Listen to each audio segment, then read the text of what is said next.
मौर्यकालीन प्रशासन। दोस्तों, आज हम बात करेंगे मौर्यकालीन प्रशासन की। हाँ, वही प्रशासन जिसने लगभग 2300 साल पहले भारत को इतना विशाल और संगठित साम्राज्य बना दिया। अब सोचिए, उस समय कैसे कोई राजा और उसकी टीम पूरे भारत को नियंत्रित करते थे। क्या आपको लगता है यह आसान था? बिल्कुल नहीं। तो दोस्तों, सबसे पहले बात करते हैं राजा की सत्ता की। चंद्रगुप्त मौर्य 321 से 297 ईसा पूर्व ने देखा कि भारत में अलग अलग राज्यों और राजाओं के बीच सत्ता हमेशा संघर्ष में रहती है। तो उन्होंने क्या किया?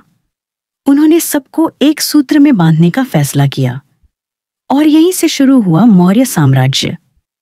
अब आप सोच रहे होंगे कि राजा ही सर्वोच्च होता था, तो क्या उसे किसी से मदद मिलती थी? हाँ दोस्तों, उसे सलाह देने और शासन में मदद करने के लिए मंत्रिपरिषद और अधिकारी होते थे। और याद रखिए, अशोक 268 से 232 ईसा पूर्व ने इस सत्ता का उपयोग केवल शक्ति दिखाने के लिए नहीं, बल्कि धर्म, अहिंसा और न्याय के लिए किया। अब चलिए बात करते हैं उन लोगों की जो सम्राट के काम को आसान बनाते थे। सबसे पहले थी मंत्रिपरिषद, मंत्रिपरिषद। यह वही लोग थे जो राजा को सलाह देते थे और नीतियां बनाते थे। फिर थे अर्थमंत्री, अमात्यस, जो राज्य के पैसे, कर और खजाने का ध्यान रखते थे। उसके बाद सेना के अधिकारी, सेनापति, जो साम्राज्य की सुरक्षा और युद्ध की तैयारी संभालते थे। और हाँ, धार्मिक और सांस्कृतिक मंत्री भी थे, जो धर्म और शिक्षा के मामलों का ध्यान रखते थे। तो दोस्तों, समझ गए ना? राजा अकेला कुछ नहीं कर सकता था, उसकी पूरी टीम मिलकर प्रशासन संभालती थी। अब सवाल आता है, इतने बड़े साम्राज्य में नियंत्रण कैसे रखा गया? दोस्तों, साम्राज्य को कई प्रांतों में बांटा गया। हर प्रांत का प्रशासक, महामात्या या कुमारा, सीधे सम्राट को जवाबदेह था। आप सोच रहे होंगे कि छोटे गांव और कस्बों का क्या? वहां स्थानीय अधिकारी और ग्राम प्रधान होते थे। यही व्यवस्था सुनिश्चित करती थी कि साम्राज्य के हर हिस्से में कानून और व्यवस्था सही तरीके से लागू हो। अब चलिए बात करते हैं पैसे की। हाँ दोस्तों, बिना पैसा तो कोई शासन नहीं चलता। कृषि पर मुख्य कर लगता था, जो फसल का लगभग 1/6 हिस्सा था। व्यापार और उद्योग पर भी कर लगता था। और हाँ, यह सब अर्थ मंत्रालय के अधिकारियों की देखरेख में होता था। तो आप देख रहे हैं ना कि प्रशासन केवल कानून और सेना तक सीमित नहीं था, बल्कि जनता के कल्याण और धन की सुरक्षा भी इसका हिस्सा था। अब चलिए सेना की बात करते हैं। मौर्यकालीन सेना में पैदल सैनिक, घुड़सवार और हाथियों की टुकड़ियां थीं। अशोक के समय सेना का उद्देश्य केवल साम्राज्य की सुरक्षा और सीमा की रक्षा था।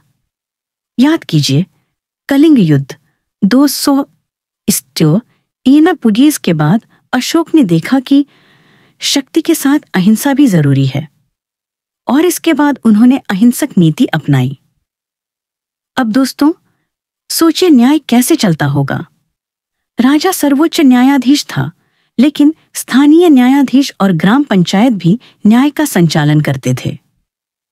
अपराधियों के लिए सख्त दंड थे, लेकिन अशोक के समय धर्म और अहिंसा आधारित सुधार लागू हुए। यह प्रशासन सिर्फ दंड देने के लिए नहीं था, बल्कि सामाजिक संतुलन और जनता की भलाई के लिए था। दोस्तों, क्या आप जानते हैं कि अशोक ने अपने शासनकाल में सड़कें, स्कूल, अस्पताल और झरने बनवाए थे? उन्होंने धर्म और अहिंसा का प्रचार करने के लिए स्तंभ और शिलालेख बनवाए। उनका मानना था कि सत्ता केवल शक्ति के लिए नहीं, बल्कि जनता के कल्याण और धार्मिक संतुलन के लिए होनी चाहिए। अब सोचिए, कलिंग युद्ध के बाद अशोक ने क्या किया? उन्होंने देखा कि युद्ध की हिंसा से लाखों लोगों की जानें चली गईं और यह उन्हें अंदर तक झकझोर गया। फिर उन्होंने तय किया कि अब से उनका शासन धर्म, न्याय और अहिंसा पर आधारित होगा। अशोक ने अपने मेजर रॉक एडिक्ट्स के माध्यम से जनता को यही संदेश दिया। दोस्तों, आप सोच रहे होंगे कि इतने बड़े साम्राज्य में हर चीज नियंत्रित कैसे रहती होगी। राजा और मंत्री नियमित निरीक्षण और रिपोर्टिंग प्रणाली के माध्यम से प्रशासन का नियंत्रण रखते थे। प्रांत और गांव के अधिकारी नियमित रूप से राजस्व, कानून और व्यवस्था की रिपोर्ट भेजते थे। यही व्यवस्था सुनिश्चित करती थी कि साम्राज्य में अव्यवस्था न हो। दोस्तों, आप देख रहे होंगे कि मौर्यकालीन प्रशासन केवल शक्ति और शासन के लिए नहीं, बल्कि धर्म, न्याय, अहिंसा और जनता की भलाई के लिए था। राजा से लेकर ग्राम प्रधान तक हर अधिकारी का काम था कि जनता का कल्याण सुनिश्चित किया जाए।